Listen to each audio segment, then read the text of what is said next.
physical copy. I personally ship streaming and go, I guess maybe Yeah. skip streaming, excuse me, and go for the blue or the 4K. And I will go for the physical book. It's the indie boom society needs. Way to be, Benjamin. I'm going to give you the movie hack here, Benjamin.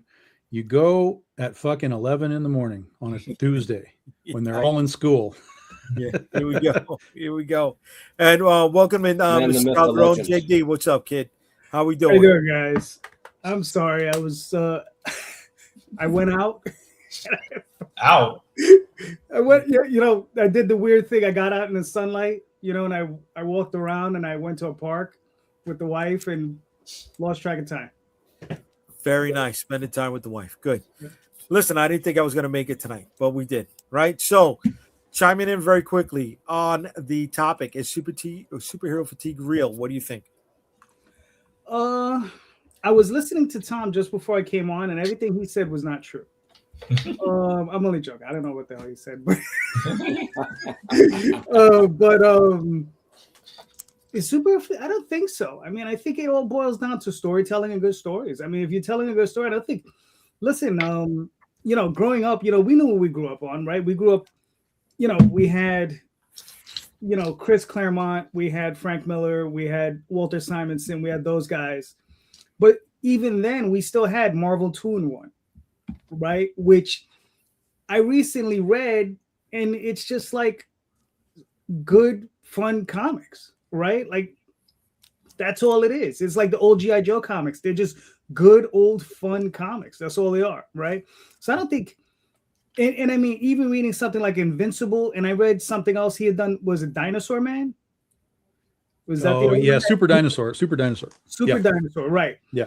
Oh, okay. Yeah, like I got the compendium of that, and I think I enjoyed that more than I enjoyed Invincible. And it was just a goofy, fun, really, I mean, really nicely illustrated series of books. So I don't think super to fatigue. I mean, it just, I personally, it's all story for me. It's always the same thing for me. My song doesn't change much when it comes down to that. Story. If it's a good story, I think it'll carry over, Right.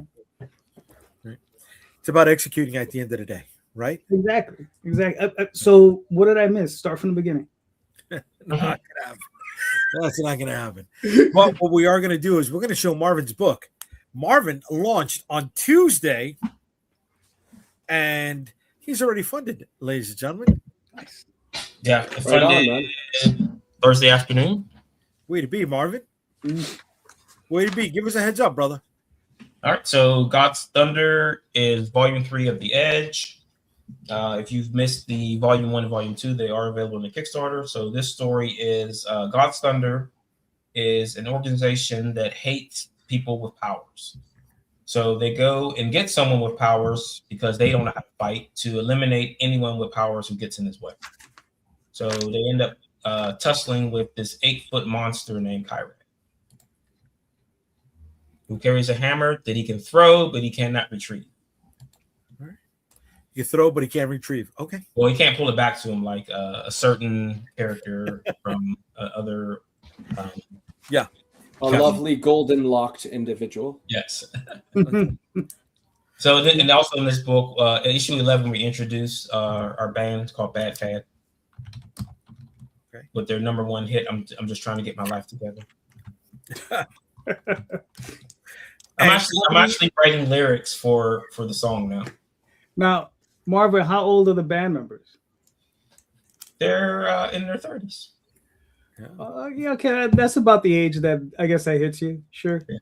Because if they were in the 20s, the early 20s, I was like, I don't know, you might want to rethink that. But in their 30s, yeah. Those questions come up.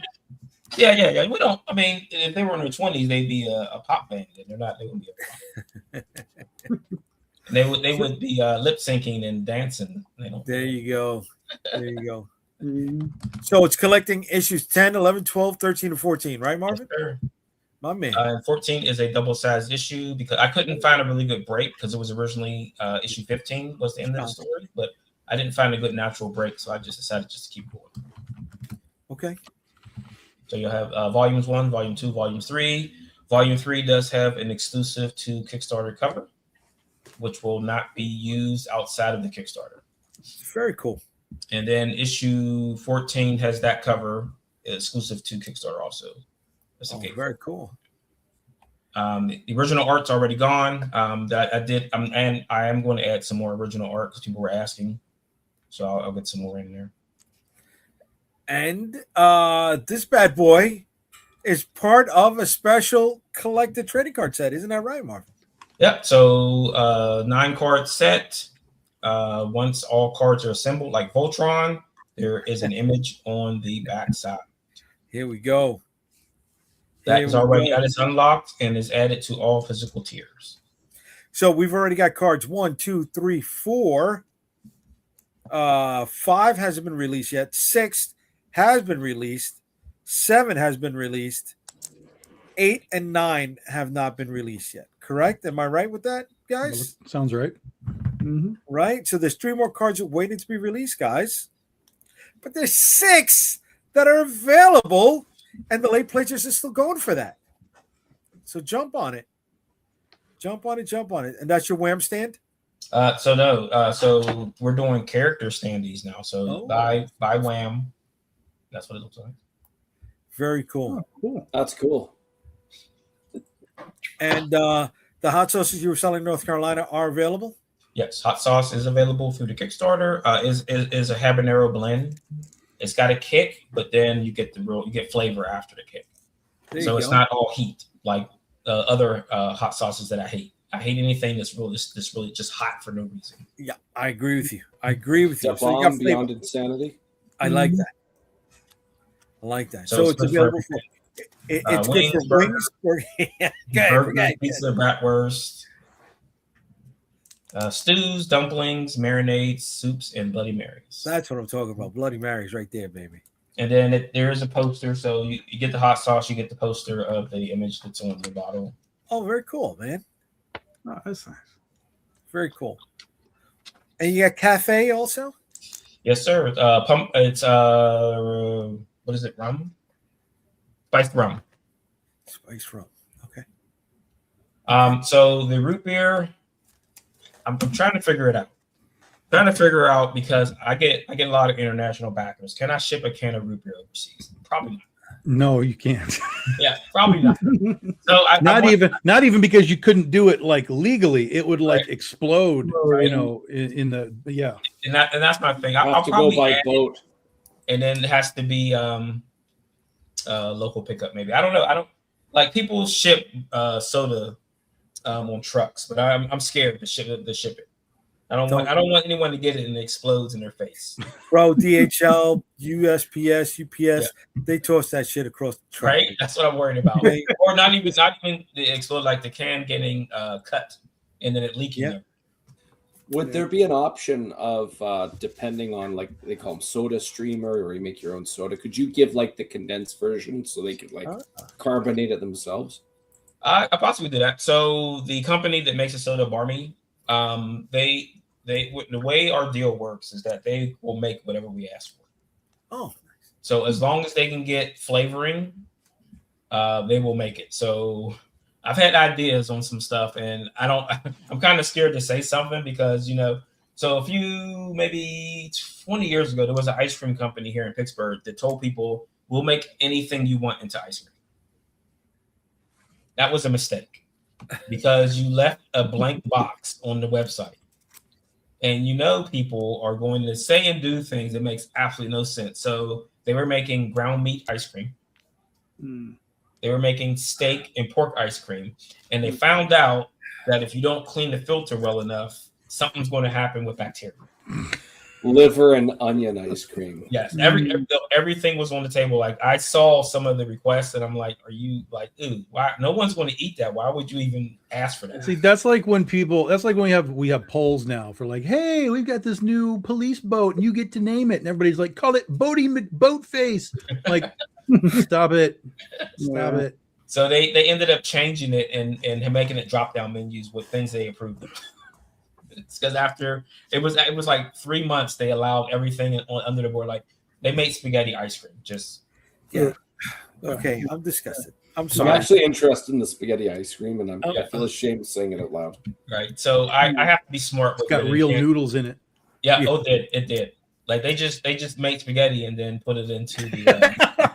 That's Yeah. disgusting. Yeah. Yeah, Sorry. it is gross. You're taking me. We gotta Make some marinara ice cream and put it on a pile of noodles. Right? look at it. Oh my god. Each scoop is a meatball. I got Yeah. I got a in Main Street, Queens. There's a place called Maximina's, third generation ice cream place. They make their own ice cream, but they make good ice cream, right? They'll go to the supermarket and they'll buy those specialty cereals, right? The one-offs, the commercial gimmicks, right? Like when they had Smurf berries, they'd make Smurf cereal, right? Things like that, not meatballs and noodle sandwiches. That's just But that's what happens How when do you? you open the door and you put a blank box and you say, "We'll do anything you want." How do you Don't upset an ever do Italian? that. Make In any situation, you don't give people a freedom of an empty box to Right. type it. all right. Let's hit some of the chat again over here. Some of the anime some of the anime does that, and the community rips that shit apart. So reusing scenes. reusing the scenes. Yeah. Yes, it's in the movie. And Burks wants to know if Calderon leaves the house. On occasion. On occasion. William, not a kick, but an edge. There you go. Mm. And for those who are ready and want to get down with Marvin's book, the link to that comic book is in the chat. So jump on it. Jump on it. We got 22 people right now watching us live. Please let us know you're in the room. Just say what's up. What we want to know is you're here with us. All right. Dudo, Porterhouse Sunday. Yes, that's bad. That's not good. Yeah. Yeah. Triple A T-bone. Yeah. Nasty People Ice Cream. That's true. Unk Podcast. Okay. And I have 3 scoops of smash with some gravy on my Porterhouse Sunday. Like I said, that if you leave an empty box and you tell people you'll do anything, they are going to test that. Yeah, that's not good. That's not good. Because But, everyone is 5 years old. Marvin, you're not the only one with a comic book that's live right now, brother. Seriously? Seriously, dude. For real? Yes. Folks, I got a book right now that's live as well. And that is the Storm Chasers volume number 2. We launched it this morning and we're so close to funding. We're just $58 away from hitting our funding goal. This collects issues number 5, 6, 7, and 8 of the Storm Chasers. This will be a 100-page trade. If you want to check out the Kickstarter, you can find out, why we're making a superhero book, where the money is going, if there's going to be add-ons or not, and I will tell you that there are. If you are a returning backer, you know the deal. You're going to get a free gift. That is a very special Prism trading card that will be added to your reward at no extra charge. And if you back in the first 48 hours, there is a second Holochrome Prism trading card, whatever you want to call it. It's shiny. It's premium. It is sexy. It's zesty. You get that at no extra charge, but you got to get down with it in the first 48 hours. Here is our trading cards. The set is currently at 59 with the ability to expand if we hit certain stretch goals. And there are 10 premium trading cards as well. Here are some of the preview pages. Illustrated by Russ Leach, colored by Mark Summers, written by me, lettered by the missus. All right. Our first stretch goal is a trading card. A second stretch goal is a special 2-page entry to the character guide, but it is digital only. It will not be in print. Then we got another stretch goal, the trading card, another 2-page character guide entry, and then another trading card. More if we get there. But first, we got to fund. You guys know I've been building this brand for a while, so we have other books that are available as add-ons, such as Curse of the Dragonstorm. You can pick up that bundle in digital or print. Same thing with New York versus the World, digital or print, and The Dead Princess Vicky Sticks in both digital and print. Find out who's part of the creative team over here. We got everybody. Wow. Shirts and some original art that went to some of the covers of some of the other books or some of the trading card art as Well, so we just launched. This is going to be a quickie. We're going 16 days on this. It's going to be a quick turnaround, and the book after that is going to launch even quicker. Jay, I got a question. Yeah, what's up, bro? That cover of Vicky Sticks, about 3/4 down, Uh-huh. is that by chance homage to Evil Dead 2? It's her walking in the background as a giant skeleton. There it is. There, the skeleton skull that kind of gives me the feel of the Evil Dead 2 poster. I was just curious. Honestly, it's not. There was a Doctor Strange picture. There was a Doctor Strange cover where he is falling into the mouth of a skull, and I was working around with the artist Eric, and I was like, can we do something that elicits that same vibe, but is not that? I like homage covers, but I don't want to do homage covers. So I was going more for that, not for the Evil Dead. But thanks for picking that one up, brother. Thanks for picking that up. It's funny that you are commenting right now because I got to let everybody know. We've been holding this under wraps for a minute. But Ray is going to be doing some work for Unstoppable Comics. Ray is going to be expanding on some of the backstories of some of the characters that appear in Vicky Sticks. Right, Ray? I'm excited. It's going to be a lot of fun. It's cute. It's cute, but I hired him first. Well, you did. You're welcome for that coattail. So there's some interesting points here. There's some similarities, but there's some contrast too. First and foremost, Tom reached out to me, and he liked how I liked talking about Power Rangers, and he wanted me to expand on the Paranauts, which there's some similarities there, of course.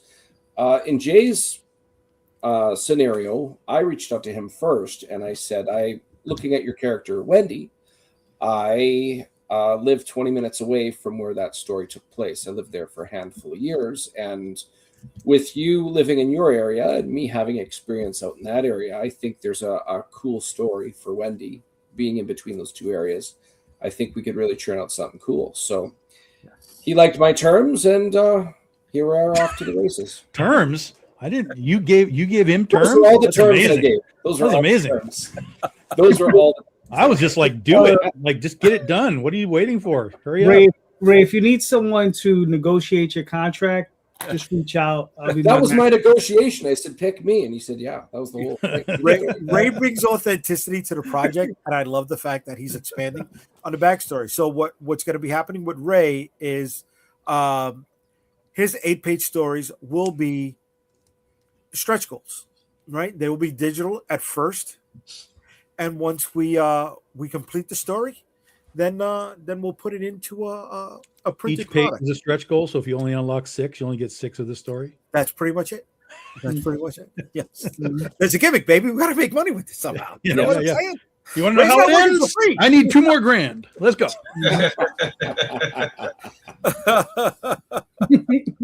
Like a streaming service, you gotta unlock the next year to finish that movie. Back in the chat, here we go. I love to fill an empty box. There we go.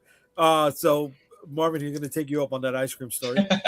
Dan, what up, homies? Happy fucking Friday. What's up, Dan? How we doing, bro? Berts, thanks for putting up back issues of your other books, Rosaria. Thanks, Berts, for picking up some of those extra issues that I put up, buddy. Appreciate that, man. Thank you.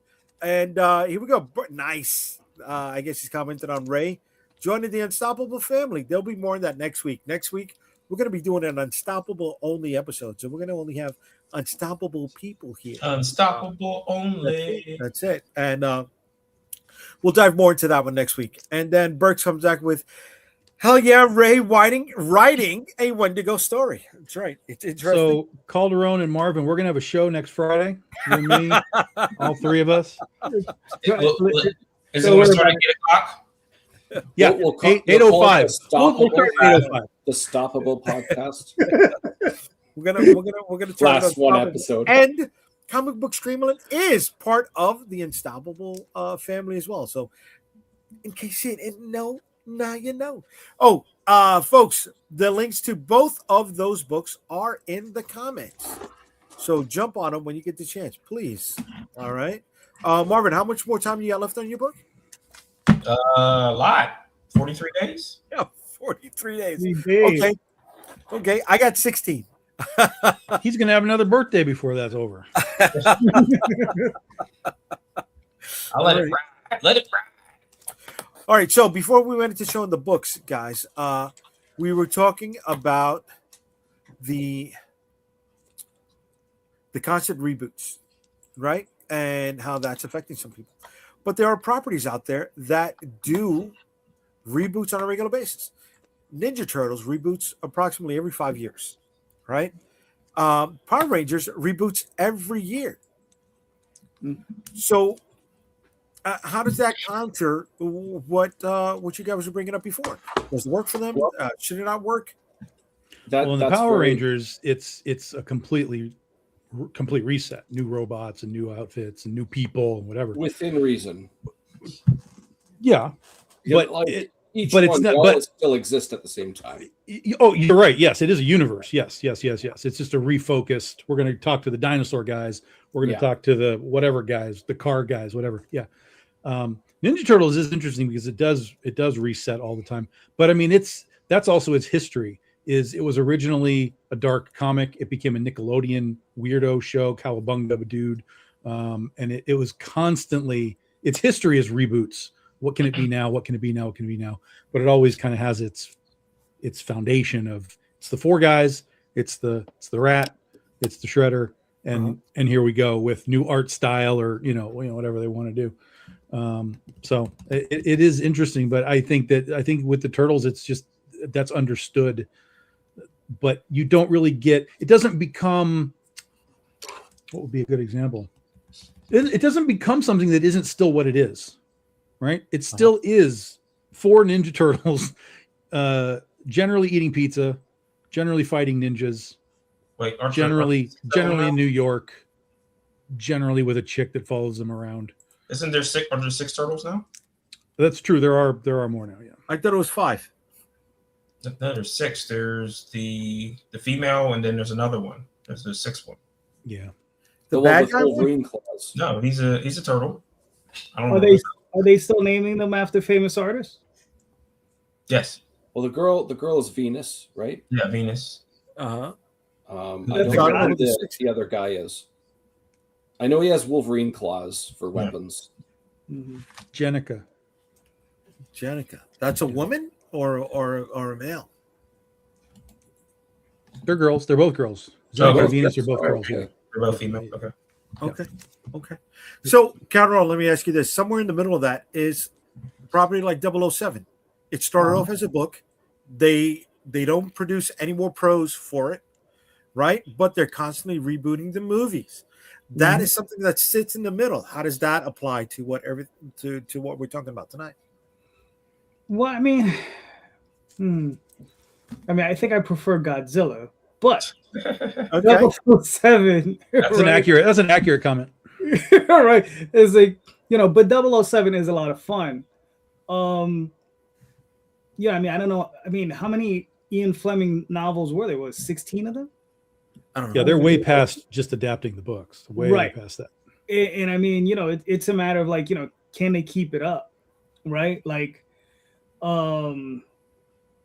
it's like anything else. If it's a good movie, it's a good story, it's gonna work. But in Bond, in that example, he changes for the time.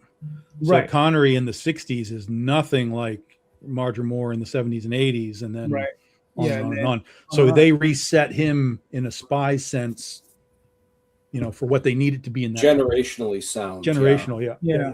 Right. Yeah, because you'll see the technology change, you'll see all the different gadgets change, and I think that's part of what I miss in the new movies. I think they still had Q. Q was the guy who was making all the stuff? Yeah, Q is but they changed him into the younger dude. Yeah. But it's like, I don't know, it just doesn't seem as weird and sophisticated as it once was. Yeah. I was waiting for them to start injecting him with like nanites, and Well, you know what? That's an interesting point you said there about it being like for the time. I don't think there's a franchise now that could pull off successful cyclical rebooting.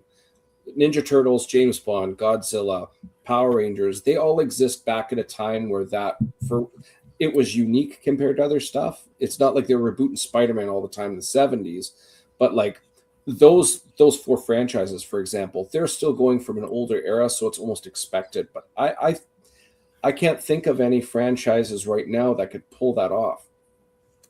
Well, I mean, if they ever get for different eras. Mm-hmm. Yes. Pokemon. Yeah. Okay. Yeah. Pokemon. I'm thinking Star Wars if they could pull it together. Yeah. Well, is Pokemon all the same universe, or does it like do Pokemon? Yeah, Marvin, you're mentioning Pokemon. Yeah, it's all the same. Didn't they think they killed the main guy off eventually, didn't they? Ash. And then shifted to a new. I haven't watched Pokemon in like decades. I don't think he's dead. I don't remember him dying, but I do remember the story shifting because he won all the badges. Like he became the guy. He became the very best. Yeah, I saw a clip where he got vaporized or something. Oh shit! You sure that wasn't just AI? Like someone was hoping he'd get vaporized? You mean James Bond got vaporized, or the Pokemon guy? Pokemon. But wait, isn't Pokemon just expands to new island every time? Yeah, with new Pokemon. Yeah, right, but new Pokemon, but it used to be just Ash and Misty and the crew, and Rock. Right? Yeah, and then Team Rocket's running around and whatever. But now it's not Ash anymore. He's not the key guy. There's like a new star or whatever. So is it? But you're saying they disintegrated Ash? Well, that's what Marvin says. So I was looking it up, and apparently it's non-canon, or he was thought to be dead at one point. Well, I mean, going back to the 007 of it all, it's over, right? The Daniel Craig era is done. They killed him in the last one. Spoilers. Yeah. Right? That was very non-James Bond of them. There's no, right? I don't think it's the only good part of that movie besides Ana de Armas. Yeah. Oh, right. Yeah. But Right, they're gonna get a reboot. You're going to reboot the character. You want to make him younger, so that's a whole different timeline. Now you're kind of like resetting that, doing new talent, because in the way they've done those movies, James Bond was just the same person. Because you remember in the Pierce Brosnan movies, they showed the jetpack from the Connery movies. So they were saying it was the same person, just with a different face. Well, that's sort of true and sort of not. There is overlap with that stuff for nostalgia's sake, but in the Daniel Craig movies, in the first one, he was a new agent. Yeah. So well, that was like the beginnings of his. Even though he had the Aston Martin, they just give that to everybody now. Right. But you had Judi Dench as M from the previous movies. That's correct. Yeah. Okay. I think for new younger energy, I vote Patrick Stewart as the new Bond. With that. Wow. But let's look at something that's a bit askew from this. Mad Max, right? Mm-hmm. It is, but it's not the same character. So is there? He says it is. Yeah. George Martin. He says it is. Yeah, I saw a really good fan theory about that, where it's actually the feral kid with the boomerang. Yeah, but George has come on record and said no, it is Max. Same person. Yeah, that's kind of lame. I like the idea of the kid just trying to be like his hero. Yeah, right. I agree. That's a great. If that had been the case, I'd have been like, someone just takes the name and goes and carries on. Yeah, just trying to be like the thing that inspired him. Yeah. But just like with 007, right? The constants were M, Q, the gadgets, Bond, right? A really cool car. Max, a really cool car, whether it's got its own engine or being led by into a submarine. Yeah. Right. But what really got me about the Fury Road one is that you're in a world where gas is like very rare. You have to actually go to a gas town, and you've got a guy with a goddamn gas-powered guitar shooting flames in the air and doing nothing else. He's like, he has no other job. That was for religious reasons. It was to make him shiny and chrome. Yeah, I mean, he doesn't fight anybody or do anything. He's just playing the guitar. Yeah. But the thing is, though, is like that's to show the what was the guy's name? Morty and Joe. Immortan Joe. Immortal, yeah, Immortal Joe. Immortan Joe is to show you how wealthy he was, how powerful he was, that he could afford to have this guy. Give you a Cadillac. Yeah, that's a real Bond villain right there. It's like, oh, there's not that much gas. Look how much I have. Right. I mean, when he turns off the water, and he turns off the water, he says, "He's got money like that." Yeah, it says, "Don't be addicted to water." I was like, you know. So the constant reboots with these movies show there's no fatigue there, right? Because they're constantly tapping the well. Yet when it comes to comic books and comic book movies, they say it's oversaturated. Where's the disconnect between those two? Well, there's a difference between oversaturated and fatigue, though, because oversaturated would mean there's too much of it, right? Like with Godzilla and James Bond and stuff, you get these reboots, but you only get like one movie every 3 or 4 years. Yes, and it's a slow. Oh, there's another one. There's another one. Oh, we're over. We'll get a new design. 10 years later, we'll do something else. With these other things, it's like Marvel's pumping out 3 a year, DC's 3 a year, whatever else is happening. So that's the saturation point where it's like there's just too much of this, and I'm going to watch it at home. Okay. Well, it's interesting when Power Rangers first came out. By the time they got to season 3, Power Rangers taking footage from the old Japanese Super Sentai show. By season 3, they went through 3 seasons of their Megazords, their giant machines, and everybody was starting to see the reused stock footage. They were starting to see that like nothing added up. We have brand new robots, and the city looks different as well. And kids started to like, me personally, I'm just like, this does not fit right. And I didn't understand what was going on behind the scenes. But by season 4, they bit the bullet and changed the costumes, powers, and everything. And that way they could make all of their Western filming more like the stock footage that they're using. Was that after they did the movie? Was that so the movie came out between season 2 and season 3, and it's not even canon. So I think that very much shot itself in the foot on top of everything else. But by season Power Rangers, the first movie from 95, but like season 4 of Power Rangers, when they redid everything, they called it Power Rangers Zeo. It was a breath of fresh air, and it still was a continuation. And there's a whole bunch of cool stuff. But from that point moving forward, they decided to follow Super Sentai steps. Every year, we're going to switch it up. So at the beginning, kids were kind of disappointed, but it's stood the test of time. And from what they had in season 3 with that fatigue, very similar to what we're talking about now they've stood the test of time, and it's got this very dedicated fan base, and they really look forward. Let's see what this fall is going to look like. What's the theme of the powers? What's this? What's that? What's everything else? It's kind of like a more condensed scale of what Ninja Turtles does, but it's annually. So they're already prepping for 2 seasons down the road once they release this season. Yes, but here's the kicker. Super Sentai has finally decided to discontinue the franchise 49 years into it. So Power Rangers that used to thrive off of all of their stock footage, now they have to make some very serious decisions in regards to what they're going to be doing with all of their action and even the themes. It's all up to them now. Can they match the quality that was being produced in Japan? And we'll see where that new chapter goes. I agree with Tom. I have a lot of concern. We'll put it that way. I mean, look what they did with the reboot movie. I mean, that was like, what are we doing? That was atrocious. That was a clunker. What reboot movie? The Power Rangers movie. Well, yeah, when they did that in 95, it was supposed to launch. No, the one that was more recent. Oh, yeah, that was garbage. Yeah, that was, you know how like nobody was happy when they first saw Michael Bay's Transformers, all the excessive detail and didn't have the plating. That was pretty much all the Megazords in the new Power Rangers reboot. Well, but there weren't even Megazords until like the last 20 minutes. Like it was basically, they kind of just like fall on each other, and now they're a giant robot. Yeah, it was like the Breakfast Club Rangers, that movie. Like, what are we doing? I liked the opening, and then I turned it off.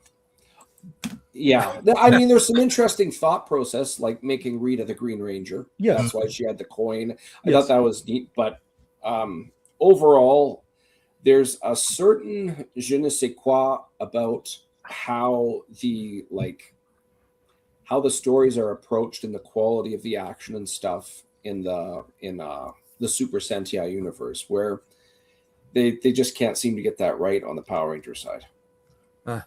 Okay. All right. Let me chime in with some of the chat over here. All right. Burks, you can't stop these comics podcasts. Way to be. Thank you, Burks. Unstoppable. Unstoppable. If people pop, they pop. I don't care how many WW stories they have. I'm in. All right. Jenica and Venus, right? She's a That's female. the Turtles. 007 a 007 great game just dropped too, called First Light. David plays and collects. Hello, new to the channel. Came here after seeing the title. This is a fascinating subject. Is superhero fatigue real? No. Consumption is optional. I think oversaturation is a better term. Thanks for chiming in, David. And thanks for the Ben Riley sweater on the picture, bud. Way to be. Vaporize, as in spoilers? I don't know. We don't Ash Ketchum. Yeah. Young Bond being played in the new game by a young Dexter actor. Okay. This generation's James Bond is going to be Timothy Chalamet. Somebody call Tanya Harding. We can take care of that problem. Oh, Quick. wow. That's a hell of a pull, buddy. The flaming guitar is like the trumpet in the military. He's a battle bard. Yeah, he's a bard. They actually started making their own costumes for a bit in regards to Power Rangers, I bet. And Sentai isn't ending; it's just hibernating. Okay. I'll agree with that. That makes sense. They can make a really big. This is our 50th season thing. Yeah, I agree with that. So I like what Burks is saying here. Let me chime in. Let me capitalize on that. Do certain superhero products, whether it's comic books or movies, need to hibernate as opposed to being rebooted? Wolverine. Harley Quinn. Okay. But the reboot is how you make the money. Mm-hmm. Hibernation, you don't make money. You know, the closest thing we got to anything like that is like when Superman died. He was dead for like a year, and they let Supergirl and all the other stuff run wild for a while, and then they brought him back. So he kind of pseudo hibernated, but the books never stopped. They just kept putting different characters in the leads. So, Right. you know, you can't make that market share that we talked about if you're hibernating your characters. Right. Didn't they kill Jean Grey off for like 10 years or so? She was dead for 10 years. It wasn't that long. But it was a number of years before they brought her back in the Fantastic Four. Yeah. Well, Thor, he was shut down for a long time there in the early 2000s. About 3 years. But again, he was replaced by somebody. Mm-hmm. Yeah, So it may not be the Thor, but you still have the a franchise Thor. is still going. Yeah, as the franchise point. still exists. Yeah. Yeah. To me, hibernation would be we're not doing Wolverine stories or books for 3 years. That would be a hibernation, but that's not going to happen. So, Carol Norrell, do you think hibernation would work does hibernation work if when it returns, they recoup all that money that they didn't make in that time off? Right. See, the thing is I think hibernation is good because we're talking about like high-end IPs, these big companies, Disney, right? So Star Wars, I think, would be one of the best examples. Is that we know what's been going on. It's been mid for a while at its best, right? Like it's some of it is good, and then some of it is like, and then it's all over the place. But I think to let it hibernate, but try to find the people who really need to be there to bring back that Star Wars that everyone would enjoy, right? And I think that's the hard part, is finding that talent to do that. And I mean, if you can hibernate it and then bring that talent on and make great films, they're going to recoup all that money. Mm-hmm. And it's going to be 20 times the amount, because we know Star Wars, the movies, I'm pretty sure only account for 20% of what's going on, because the rest of it is toys, t-shirts, and everything else, every other piece of merchandise. that they can squeeze out of it, right? And when the stuff is mid, nobody buys the merchandise, right? So, Right. Nostalgia is a hell of a drug, right? You Mhm. just give it enough time to marinate and Right. it'll make money for you. Like William over here saying that ROM is with Skybound. How's that for hibernation? You know, I saw that ROM 1 was coming out and I'm in the store and I'm looking for it. I went to 2 different stores. It wasn't until the second one that I found out it wasn't a brand new story from ROM. It was a reprint that was hidden in one of the blind bags that came out last week. I think it was Mask or something like that. Yeah. So I was kind of pissed off at that. I'm not going to look for a book that I already have somewhere in the collection, but I am psyched knowing that it is coming back. With it. What about Torok and Magnus Robot Fighter? Not so much. And Solar. Solar, yeah. Solar. Not so. I think much. of the 3 of those, the only one that's viable is Turok. It's the only one that's viable. He had a video game. Mm-hmm. Well, he's just an interesting character. Okay. You know, I just think he's an interesting character. I don't find Robot Fighter to be engaging in 2026. Right. I don't find Well, Man we of the might- Atom to be engaging in 2026. well, we might need a robot fighter real soon because they're going to be taking over our jobs. If it's Magnus Robot Fighter versus AI, robots from like I Am Legend, not I Am Legend. What's the robot one? I Robot. I robot. Then yeah, Same then Will Smith, same, same yeah. comedian slapper. Right. That's interesting. That's interesting how he's he's needed now more than ever. But that's it, right? It's hibernation. Hibernation works. Not the I constant. think it can work, but especially nowadays, Mhm. if you hibernate for too long, you get people. Then when you do announce it, oh, there's a new whatever, people are like, oh, it's going to suck, or they better do it right, or because now these fools have had 5 years to put in their brain of what they want to happen, what they think should happen, and then they're like, oh, I don't like that director, I don't like that actor, I don't like that. So I don't think you can win anymore. And I think that's why a lot of what we see is just simply put it out, make what you make, move on to the next thing.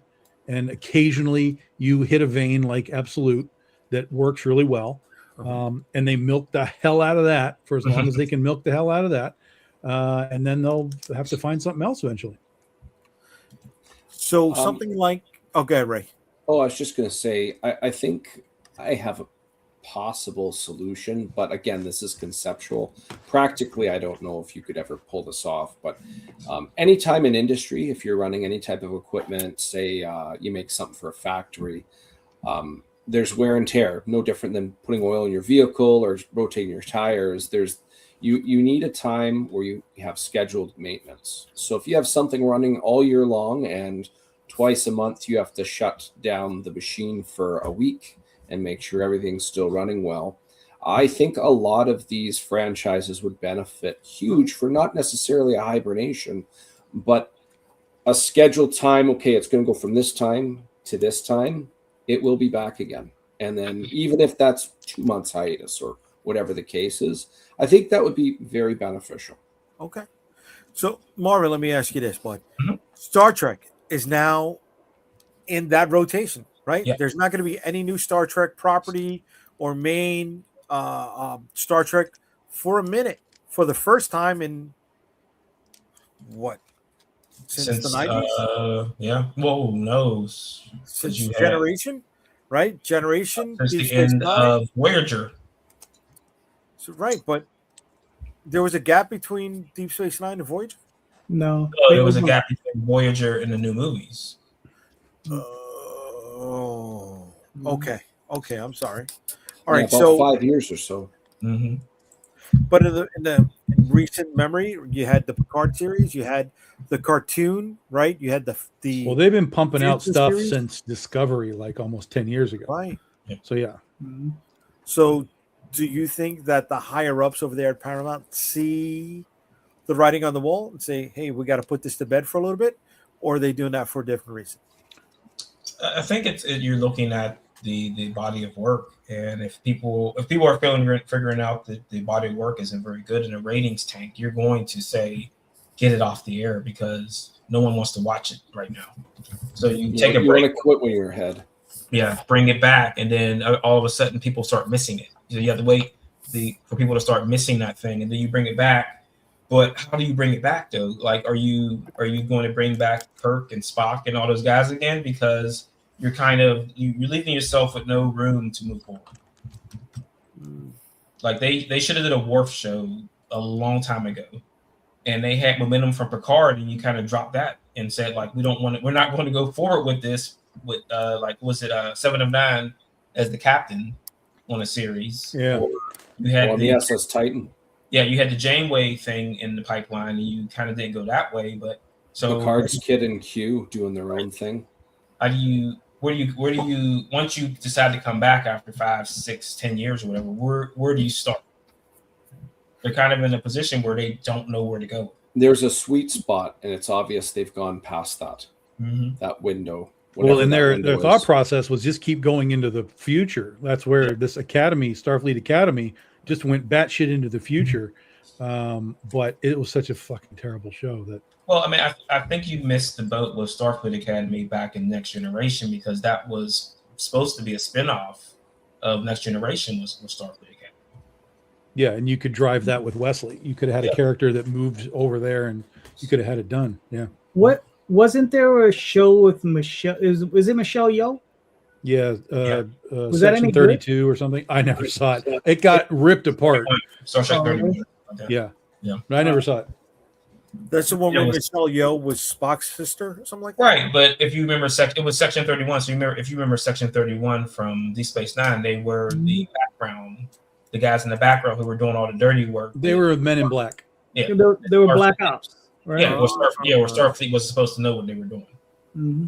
Okay. Wow, I don't remember that from Deep Space Nine. Starfleet CIA. Wow. Yeah. Okay. Well, Section 31 goes all the way back to the original series. Yeah. Oh.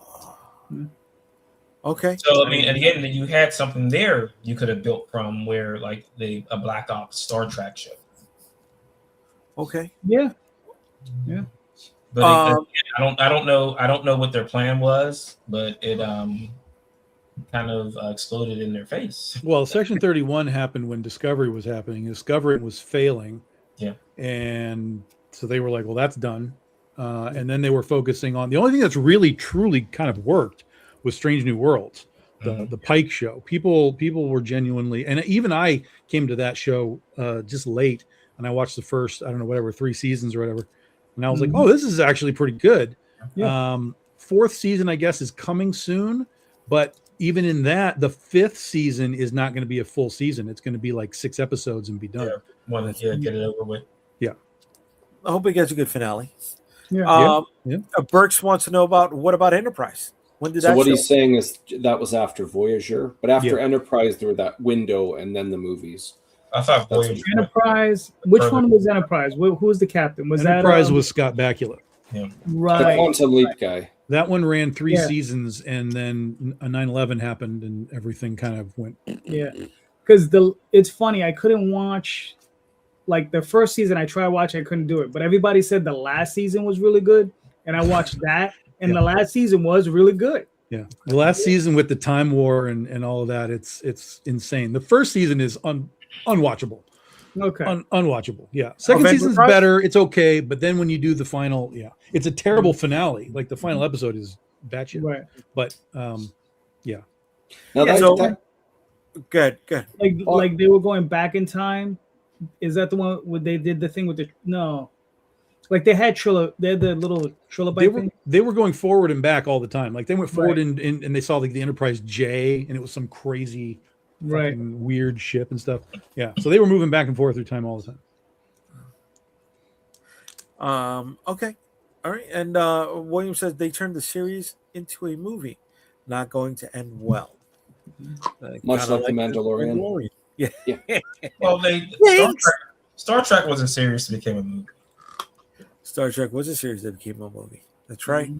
But the show was done by that point, by quite a few The years. show was canceled. It was canceled. Right. Yeah. The movie came along like 20 years later almost. Yeah. And that was 15 years later.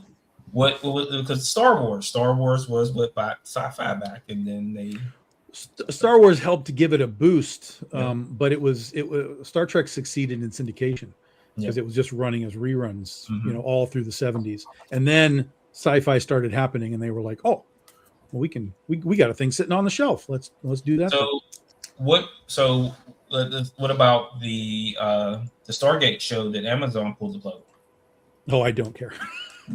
I don't care. I like the movie, and I would have, and that was originally going to be a trilogy. was awesome. So I'm kind of bummed that they never got that chance to just do that. But I never liked the show, so I shed no tears. The show went on. The show It went did. on. It did. Yeah. We won it for a long time, man. Yeah, But Yeah. how many spin-off two? They had like 2 spin-offs. Yeah. they did. I felt like that and Babylon 5 carried UPN's whole science fiction division, Yeah. right? Yeah. Babylon 5. Oof. Oof. It is what it is. It is what it is. It is what It's, what it is not good. But so on a day not where on a day where two superhero series are focused on Kickstarters, both Marvin's and mine. And next year, Oh, You go. Richard. Yeah. Way to go. That's right. You got a full critter lineup coming. full slate next year. Yeah, full slate, including this guy, Look at Hashtag Paranauts. including that guy. that. Look Yeah. at that. Way to be. Way to be. Mhm. Burke says UPN. Haha. Mhm. We're gonna get out of here, but in a second, before we get out of here, I want to say that the Storm Chaser Volume 2 is officially funded. So we can do a half hour more. Top 5 Star Trek moments. You want to do top 5 Star Trek moments? We can do top 5 Star Trek moments. I got no problem doing top 5 Star Trek moments. But before we get to your top 5 Star Trek moments, Yeah. I want to say that these are the cards that the returning backers are getting. I forgot to show this earlier, right? Let me put a single here. All right. So this is the returning backer prism card. That's All right. pretty. It's going to be shipped in this acrylic top loader. All right. And it shows the team going in for action, baby. I love it. It's illustrated by Russ Leach. And then here is the early bird special card for the first 48 hours. And it shows the current lineup in the second volume taking center stage. And it is illustrated by the artist known as Granda, who's done work for us before. And this is only available in the first 48 hours. All you got to do is back the campaign, and you get this one for free before Sunday. And if you're a returning backer, that's how you get the other one. But they are available for those who want them. You just got to buy them. You got to spend your money on them. Give All me right. that money. Spend that. But here we go. William, we're not going to be spinning the wheel because Tom called it out. Top 5 Star Trek moments. I got to say, I'm weak on Star Trek, but I'm ready to rock and roll with this. Who wants to go first? I'm sure I can come up with a 5th, but I got 4. So I'm gonna give you 4, and then I'm gonna see if a 5th will pop in there. Okay. So this is a light one, but this is very Star Trek for me, and I loved it. It's in the first movie when they get to V'ger and find out that it's actually Voyager. Like, I loved that moment as a That's kid. cool. I was like, "Oh, that's fucking cool, man!" I nerded out on that. What is it's Star Trek 3? I never would have imagined they would blow up the Enterprise. That was wild. So I love that. In Next Generation, again, I would have not expected Picard to get turned into Locutus. So that cliffhanger of, where he's doing we are Borg. It's resistance is futile. That was great. I love that. And then for sure, I think one of the best scenes in Star Trek is just Spock's death, where he saves the Enterprise and you get that whole scene, and then Khan, and like, you know, that's earlier, but you know, you get that whole thing where it's the many and the few and all that. That was such a great scene. I don't remember as a kid ever having seen a scene quite like that before, where like your leads are dying. So it was sort of like when the Transformers movie happened and they were like off in Transformers. I was like, yo, we're not supposed to be dying. What the hell's going on? So yeah, that was an intense moment back in the day. Okay. Who wants to go next? I got you. Let's go. So it's just not just the best moments, but like the best things from Star Trek. The Dominion War from Deep Space Nine. The Section 31 dosing up all the founders with that disease that was killing them all. Okay. The part in I can't remember which one. Oh, I had it in my head. I can't remember what it was.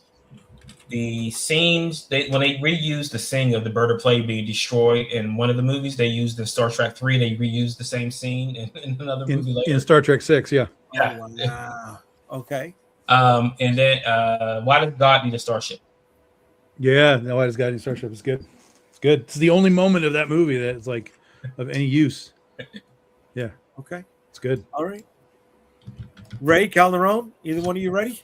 I've got one. Let's go. You need 5, baby. Not 1. You need 5. I've got 5. I have All one list of right. 5 to clarify.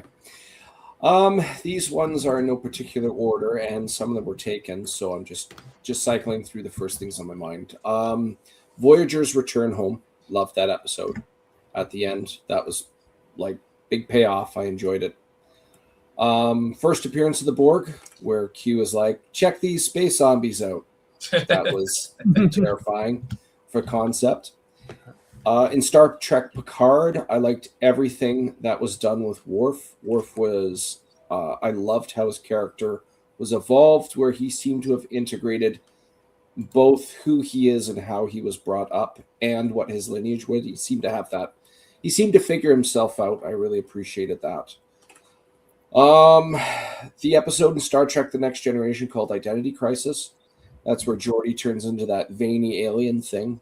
When I was a kid, that just left a big impact on me.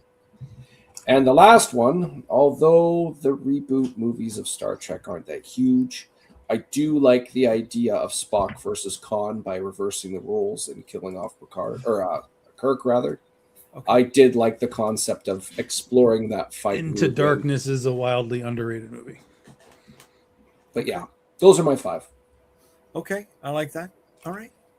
Calderon, you're up. All right. Tom took a couple of my answers, like the Locutus of Borg one. But some of my favorites is the introduction of the Tribbles. Yep. Lucille Ball producing Star Trek. Okay. Bring it to life. Good. Yeah. Yeah. Back to Wrath of Khan. When Chekhov and his captain are first on the Botany Bay, and him finding out, and him standing there going Botany Bay, and then he finds out that it's that ship. So I thought that was really cool. What ship? I'm sorry. The Botany Bay. No, I'm not. I'm not familiar. That's from Wrath of Khan. Like that's like he knew like that was their ship, but like he had to like recall it. And he was like, like what, like where you find a name and you're like, where's that from? Where's that from? Gotcha. And then Khan pops out and like terrified, Yeah. The sheer terror struck him. He was just like, oh, we're screwed. Okay. Carl Urban as Leonard McCoy. Really? Yeah, I really like Carl Urban as an actor in general. But yeah, I liked him as. Yeah, he was great in those movies. Yeah. Okay. I think that's all I got. And Kirk screaming, Khan. Yeah. That was one of my favorites. Okay. Yeah, I knew I'd have a data one. I'd have to figure this out. This is my 5th one. So there's some really great data moments, but I love the one where they were playing that weird game with the alien guy and Data kept losing all the time. And then Picard tells him it's possible to make all the right moves and still not win. Like that's a powerful like statement but Data thought he was broken because he couldn't win the game. So yeah. Okay. Mhm. Okay. I'm with that. All right. Here's my 5. I'm gonna go with the whales in Star Trek 4. That was the first Star Trek movie I saw in the theater, and I was just like, okay, you know what I mean? But what happened with the lady? I mean, were there any like missing persons posters, from a bed? We don't talk about that stuff in Star Trek. What I'm saying? We don't talk about rectify paradoxes. that No. when she was in the future. I'm gonna go with the Star Trek cartoon, Filmation cartoon, because that's the first time I saw an alien. It was a bird alien that was not just a humanoid figure, right? So the cartoon was able to Expand. Go where no one has gone before. Yes. Yes. You guys said that you weren't happy with the whole the reboot ones, right? The Chris Pine ones, but I really liked Chris Hemsworth's sacrifice. Yeah. Kirk's dad. Yeah. That That to me, I will tell you, that is one of the best opening 10 minutes of any film ever. Mhm. that was Yeah, I agree. that was awesome. That was awesome. How he just accepted it, that was Mhm. his responsibility, and he accepted that's how it was going to go. And he wasn't Yeah, I the captain, get you. right? He was just one of the people on the bridge. Well, he was Yes. acting captain because captain got killed. He was Yes. first officer, so yeah. Yeah, he just this is my role. I accept. Please, just don't name the kid Jim. Don't name him Tiberius. Yeah. Yeah, Tiberius. That's right. There you go.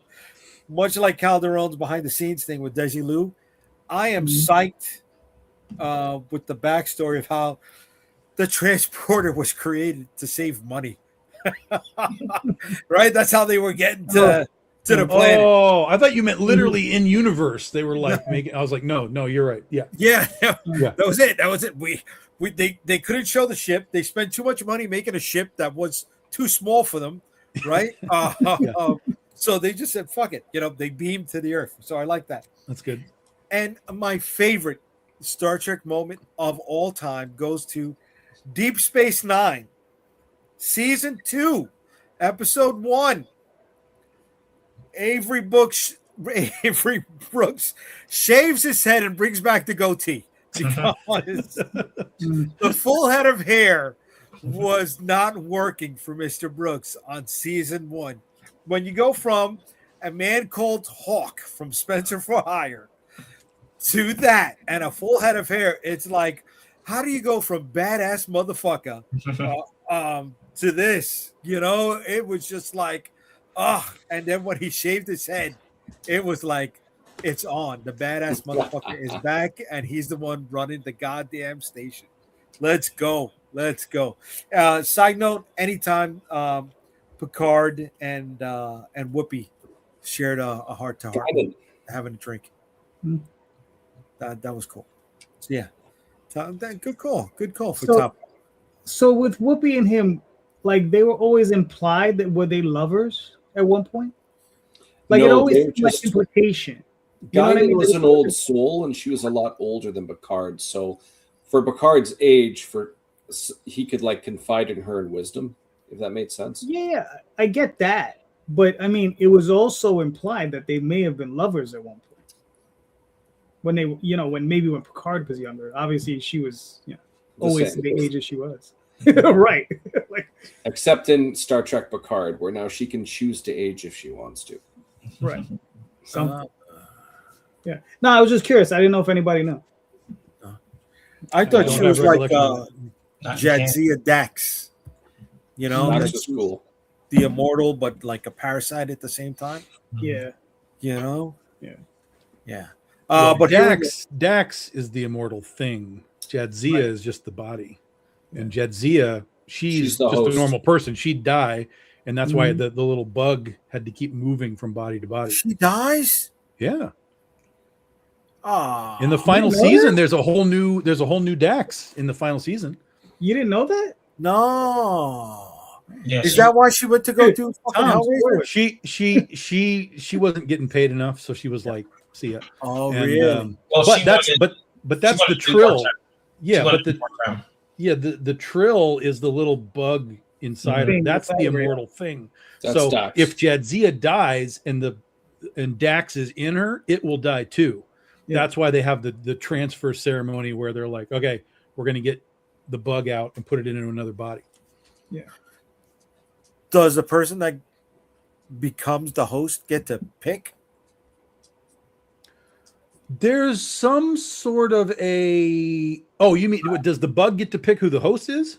No, does Or- the host say, yeah, sure, I'll Does the take host Oh a yes, volunteer? it's like an honor thing. It's like, yes, Yeah. I'm honored to take on this role. Yes, yes, Yeah, yes, remember yes, this yes. generation, remember they put the bug in record because they had a troll on board and he got injured.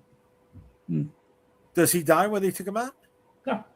No, he's alive, but he has to go back into a trill because they have the right chemistry or whatever. So, It was making him sick. yeah. Ah, okay. Okay. All right. Before we get out of here, let's check out the chat. Pat Oswald and Doug the Vulcan, who's obsessed with Earth culture on Strange New Worlds. Laugh so damn That hard. was I don't like him, but that was pretty good. Okay. That was pretty good. When Murdoch from the A-Team appears as Lieutenant Barkley. Barkley Yes. isn't that one thing I want to say real quick about Barkley. One of the coolest things I liked watching him be all socially awkward and stuff was Picard saying, "Why can't we find ways to integrate these people?" I think that's why shows like Discovery failed, because now it's like that person's a loser, I want them out kind of attitude. Where there it was like, Picard, let's work with what we have. I'll shut my mouth now. Oh, I get it. It's like, wait, is it like Carl Meany going from Star Trek to Deep Space Nine? I need to be reminded who that is. That's the engineer, the mechanic. O'Brien. Yeah. O'Brien. Oh yeah, Lieutenant O'Brien. Yeah, Chief O'Brien O'Brien was like, he wasn't enlisted. He wasn't enlisted, man. yeah. Yeah. I mean, but Barkley was like, everybody just wanted to get rid of him, made fun of him, and Picard was like, we're not going to be doing that anymore. You know, I just like that a lot. Okay, the cast wise. Gotcha. Okay. Yeah. Okay.